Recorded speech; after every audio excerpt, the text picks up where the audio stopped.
नमस्कार दोस्तों।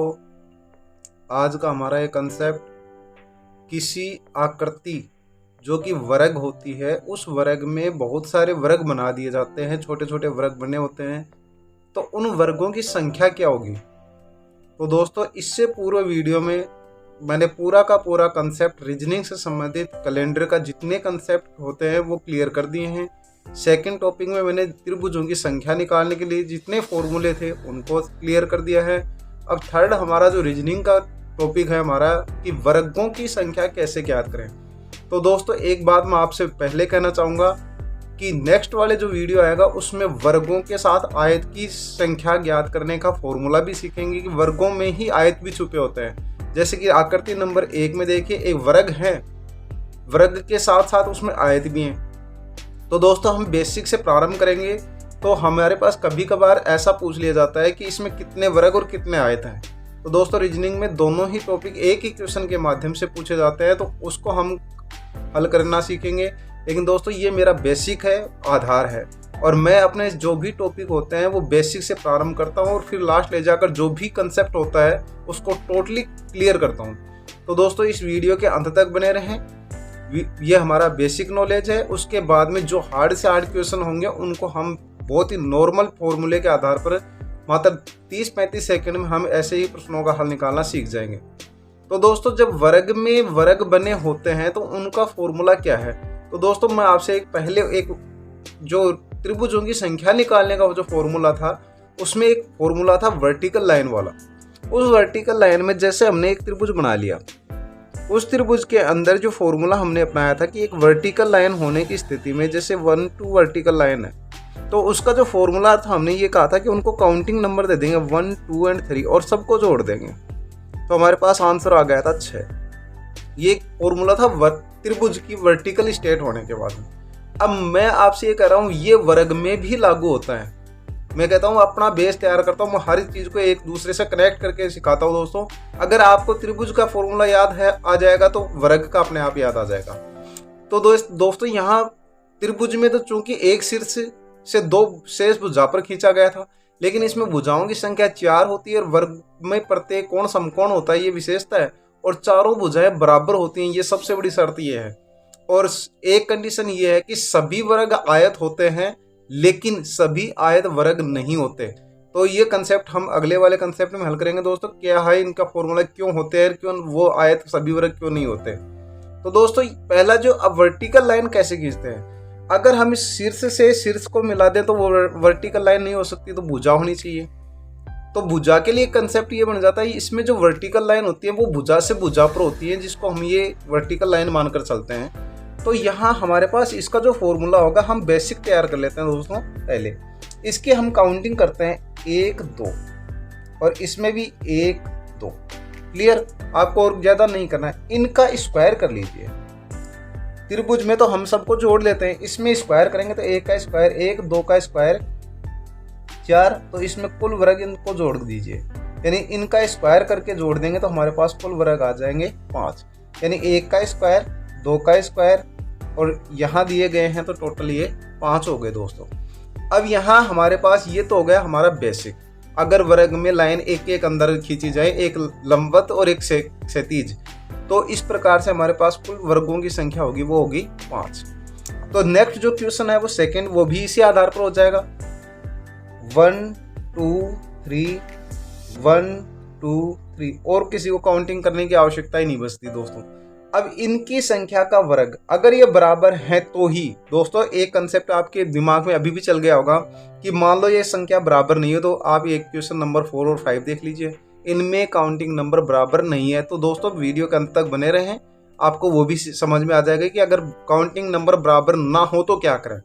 तो दोस्तों 1 का स्क्वायर 2 का स्क्वायर 3 का स्क्वायर करके लिख दीजिए। 1 + 2 का वर्ग 4 + 3 का वर्ग 9, इन सबको जोड़ दीजिए। 9 और 4 13 और 1 14, तो कुल मिला के इसमें 14 वर्ग हो गए। अब आप देखेंगे 14 वर्ग तो दिख ही नहीं रहे, 9 वर्ग तो हमें स्पष्ट नजर आ रहे हैं। फिर एक मेजर वर्ग 10वां, चलिए फिर यहाँ से लेकर यहाँ तक 11, फिर 12, फिर 13 और ये 14। इस प्रकार से इसमें 14 वर्ग होते हैं। तो ये समझाने का तरीका था, बाकी फॉर्मूला यही है कि अगर काउंटिंग नंबर बराबर हो तो हमें किसी जो काउंटिंग नंबर होता है उनकी संख्या का वर्ग करके सबको जोड़ देंगे तो हमारे पास वर्गों की एग्जिट संख्या आ जाएगी।